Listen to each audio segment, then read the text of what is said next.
த Medici பேரரசு வரலாற்றை விலைபேசிய நிழலுலக காட்ஃபாதர்ஸ். இன்று உலக பணக்காரர்கள் பட்டியலில் எலான் மஸ்க், ஜெஃப் பெசோஸ் போன்ற பெயர்களை நாம் பார்க்கிறோம். ஆனால் இவர்களுக்கெல்லாம் பல நூற்றாண்டுகளுக்கு முன்பே 15ஆம் நூற்றாண்டில் ஐரோப்பாவின் ஒட்டுமொத்த அரசியல், மதம், பொருளாதாரம் என அனைத்தையும் தங்களின் ஒற்றை விரல் அசைவில் கட்டுப்படுத்திய ஒரு மாபெரும் பண சாம்ராஜ்யம் இருந்தது. அதுதான் இத்தாலியின் புளோரன்ஸ் நகரை தலைமையகமாக கொண்டு உருவான மெடிசி குடும்பம்.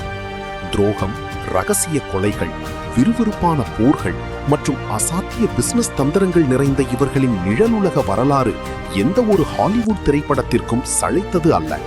இந்த மாபெரும் சாம்ராஜ்யத்தின் கதை 14ஆம் நூற்றாண்டின் இறுதியில் ஜியோவானி டி மெடிசி என்ற ஒரு சாதாரண மனிதனிடமிருந்து தொடங்குகிறது. அந்த காலகட்டத்தில் ஐரோப்பாவில் கத்தோலிக்க மத சட்டங்கள் மிக கடுமையாக இருந்தன. குறிப்பாக எவராவது பணத்தை வட்டிக்கு கொடுத்தால் அது மரண தண்டனைக்குரிய மாபெரும் பாவமாக கருதப்பட்டது. இதற்கு யூசரி என்று பெயர். இதனால் வங்கிகள் நடத்துபவர்களை சமுதாயம் கேவலமாக பார்த்தது. ஆனால் ஜியோவானி ஒரு மிகப்பெரிய பிசினஸ் தந்திரத்தை செய்தார். அவர் வட்டி என்ற வார்த்தையை பயன்படுத்தாமல் சர்வீஸ் சார்ஜ் மற்றும் நாணயம் மாற்று விகிதம் எக்ஸ்சேஞ்ச் ரேட்ஸ் என்ற பெயர்களில் பணத்தை சம்பாதிக்க தொடங்கினார். அது மட்டுமில்லாமல் கணக்கு வழக்குகளில் தில்லுமுள்ளு நடக்காமல் இருக்க வரவு செலவு இரண்டையும் ஒரே நேரத்தில் எழுதும் டபுள் என்ட்ரி என்ற நவீன கணக்கு முறையை கொண்டு வந்தார். இதன் மூலம் மெடிசி வங்கி மிக குறுகிய காலத்தில் ஐரோப்பாவின் நம்பகமான வங்கியாக மாறியது. வங்கியின் பலம் பெருகியதும் ஜியோவானி அடுத்த கட்டமாக ஒரு மாஸ்டர் பிளான் போட்டார். புளோரன்ஸ் நகரின் தெருக்களில் பால்தசாரே கோசா என்ற ஒரு முன்னாள் கடல் கொள்ளையன் சுற்றி கொண்டிருந்தான். அவனுக்கு பெரிய ஆன்மீக ஆசை இருந்தது. அவன் ஜியோவானியை சந்தித்து, என்னை எப்படியாவது கத்தோலிக்க மதத்தின் உச்சகட்ட பதவியான போப்பாண்டவராக்குங்கள், ஒட்டுமொத்த வாடிகன் சபையின் அதிகாரத்தையும் உங்கள் காலடியில் வைக்கிறேன் என்றான்.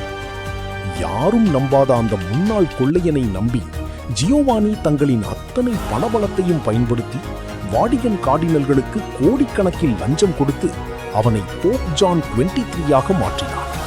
ஒட்டுமொத்த உலகமும் அதிர்ந்தது. ஒரு கடல் கொள்ளையன் இப்போது கடவுளின் பிரதிநிதி. கைமாறாக ஒட்டுமொத்த வாடிகன் சபையின் அதிகாரப்பூர்வ வங்கியாக மெடிசி பேங்க் மாறியது.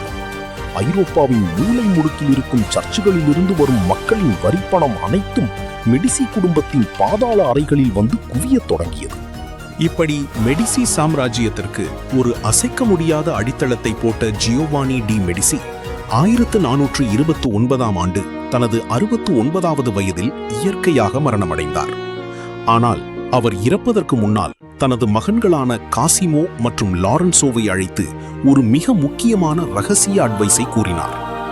மக்களின் கண்ணில் படும்படி ஆடம்பரமாக வாழாதீர்கள், அரசாங்க பதவிகளை தேடி போகாதீர்கள், யாருக்கும் உங்களின் உண்மையான பலம் எவ்வளவு என்று தெரியக்கூடாது, நிழலாகவே இருந்து இந்த நகரத்தை ஆளுங்கள்.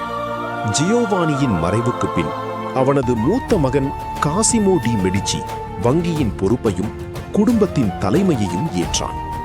தந்தையின் அட்வைஸ் படியே காசிமோ புளோரன்ஸ் நகரில் எந்த ஒரு அதிகாரப்பூர்வ அரசு பதவியிலும் இல்லை. ஆனால் அவனது அனுமதி இல்லாமல் அந்த நகரத்தில் ஒரு இலை கூட அசையாது என்ற நிலை இருந்தது. இவனது அசுர வளர்ச்சியை பார்த்து புளோரன்ஸ் நகரின் பாரம்பரிய அரச குடும்பமான அல்பிசி வம்சம் கடும் வெறி கொண்டது. ஒரு நாள் இரவு காசிமோவை துரோகத்தால் ரகசியமாக கைது செய்தது அல்பிசி குடும்பம். அவன் மீது போலியான தேச துரோக குற்றம் சுமத்தப்பட்டு ஒரு பெரிய கோபுரச் சிறையில் அடைக்கப்பட்டான். அவனுக்கு உணவில் விஷம் வைத்துக் கொள்ள அல்லது தூக்கிலிட சதி நடந்தது. காசிமோவுக்கு மரண பயம் கண்ணுக்கு முன்னால் தெரிந்தது. ஆனால் காசிமோ சும்மா இருக்கவில்லை. சிறை காவலனுக்கும் அவனுக்கு தண்டனை கொடுக்கவிருந்த நீதிபதிக்கும் ரகசியமாக காவலாளிகள் மூலம் பெரும் தொகையை லஞ்சமாக கொடுத்தான். என்னை உயிரோடு வெளியே விடுங்கள், இந்த நகரே பார்க்காத அளவுக்கு பணத்தை தருகிறேன் என்றான். பணம் வேலை செய்தது. மரண தண்டனை நாடு கடத்தலாக மாற்றப்பட்டது. ஆனால் சரியாக ஓராண்டு கழித்து புளோரன்ஸ் மக்கள் மெடிசி குடும்பத்தின் பண உதவிக்காக கெஞ்சத் தொடங்கிய போது காசிமோ ஒரு சக்கரவர்த்தியாக மீண்டும் அந்த நகரத்திற்குள் நுழைந்தான். தன்னை எதிர்த்த அத்தனை எதிரிகளையும் ஒரே இரவில் நாட்டை விட்டு விரட்டி புளோரன்ஸ் நகரின் அன்அபிஷியல் காட்ஃபாதராக மாறினான்.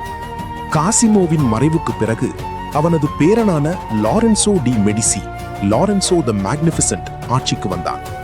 இவனது காலத்தில்தான் மெடிசி குடும்பத்தின் வரலாற்றிலேயே மிக கொடூரமான இரத்த சரித்திரம் அரங்கேறியது. மெடிசி குடும்பத்தின் வளர்ச்சியை பிடிக்காத பாசி என்ற மற்றொரு பேங்கிங் குடும்பத்தினர் மெடிசி வம்சத்தையே ஒட்டுமொத்தமாக ஒழிக்க வாடிகனுடன் சேர்ந்து ஒரு சதி திட்டம் தீட்டினர். 1478 ஏப்ரல் 26 புனித ஈஸ்டர் திருநாள்.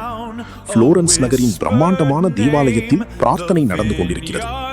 லாரன்சோவும் அவனது தம்பி ஜியூலியானோவும் பிரார்த்தனைக்காக கண்மூடி நின்றிருந்தனர். திடீரென்று கூட்டத்தில் மறைந்திருந்த கொலையாளிகள் கத்திகளை உருவினர்.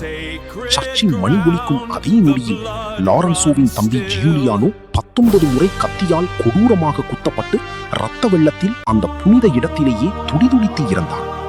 லாரன்சோவின் கழுத்திலும் கத்தி குத்து விழுந்தது. ஆனால் அவன் தன் வாளை உருவி போராடி சர்ச்சின் ரகசிய அறைக்குள் புகுந்து கதவை சாத்திக் கொண்டு உயிர் பிழைத்தான். தனது தம்பியின் மரணத்தைக் கண்ட லாரன்சோவின் கோபக்கனல் அந்த நகரையே எரித்தது. கொலையில் சம்பந்தப்பட்ட பாசி குடும்பத்தினர் மற்றும் அவர்களுக்கு பின்னணியில் இருந்த வாடிகனின் பேராயர், ஆர்ச் பிஷப் உட்பட அத்தனை பேரையும் அரசாங்க அரண்மனையின் ஜன்னல்களிலேயே தூக்கிலிட்டு தொங்கவிட்டான் லாரன்சோ. புளோரன்ஸ் நகரின் தெருக்களில் எதிரிகளின் ரத்தம் ஆறாக ஓடியது. இப்படி இரத்தமும் சதையுமாக வாழ்ந்த மெடிசி குடும்பம் உலக வரலாற்றிற்கு செய்த மிக முக்கிய நன்மை என்னவென்றால் அவர்கள் கலை மற்றும் அறிவியலின் காவலர்களாக மாறியதுதான். ஐரோப்பாவில் ஏற்பட்ட மறுமலர்ச்சி காலத்திற்கு முழு முதற்காரணம் இவர்களின் பணம்தான். நவீன அறிவியலின் தந்தை கலீலியோ கலிலி பூமிதான் சூரியனை சுற்றுகிறது என்று சொன்னபோது கத்தோலிக்க சபை அவரை மதத்ரோகி என்று கூறி உயிரோடு எரிக்க தேடியது.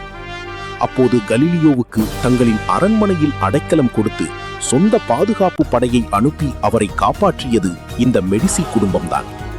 லியனார்டோ டாவின்சி, மைக்கேல் ஆஞ்சலோ போன்ற மாபெரும் கலைஞர்களுக்கு பசிக்கு சோறும் வரைய பணமும் கொடுத்து இன்று நாம் வியந்து பார்க்கும் மோனாலிசா ஓவியம் மற்றும் டேவிட் சிலை போன்ற உலக அதிசயங்களை உருவாக்க வைத்த காட்ஃபாதர்ஸ் இவர்கள்தான். கடைசியில் தங்களின் குடும்பத்திலிருந்து 4 பேரை போப்பாண்டவராகவும் பிரான்ஸ் நாட்டின் 2 மாபெரும் மகாராணிகளாகவும் மாற்றி ஒட்டுமொத்த ஐரோப்பாவின் தலைவிதியையும் தங்களின் விரலசைவில் எழுதினர். ஆனால் எந்த ஒரு பேரரசும் நிரந்தரமில்லை என்ற விதிக்கேற்ப 17ஆம் நூற்றாண்டின் இறுதியில் தொடர்ந்த துரோகங்கள், குடும்பச் சண்டைகள் மற்றும் வங்கியின் வீழ்ச்சி காரணமாக மெடிசி சாம்ராஜ்யம் மெல்ல மெல்ல அழிவை நோக்கிச் சென்றது.